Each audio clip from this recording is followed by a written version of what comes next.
Once again for the Law and You exclusively here on Eyewitness News. The only place you can see these guys giving free legal advice, attorneys Greg Fellerman and Ed Ciarimboli. Gentlemen, welcome back tonight. I don't know if it's the only place because Greg does dispense free legal advice at Harvey's Lake, you know, on his boat. I mean, and the grocery store, even the grocery store, the gym. Yeah.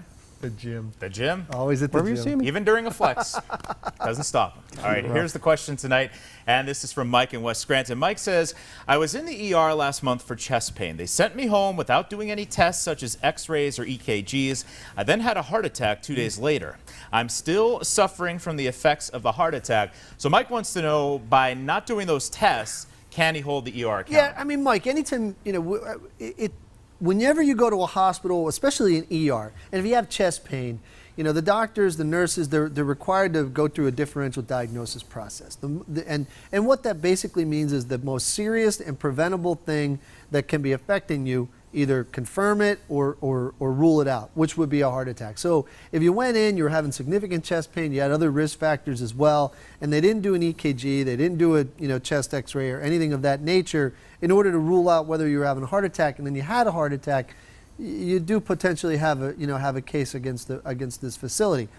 What are your damages? That's really going to be ultimately the big question.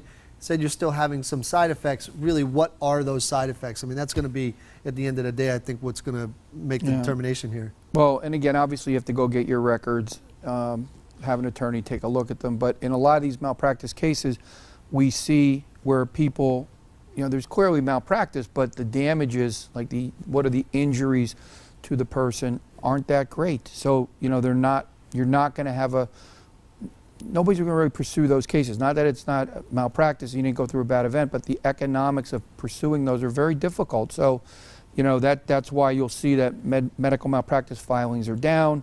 You know, there's not as many lawsuits, but the ones that get filed are generally good lawsuits. Yeah. All right, for those in a situation like this, they're not sure if they have a case or not, want to run it by you, how can they reach you? Give us a call, 570-714-HURT. See us on the web, 714hurt.com, and the hotline is active. Going strong. And we're still waiting for that first Snapchat question. Video. The video.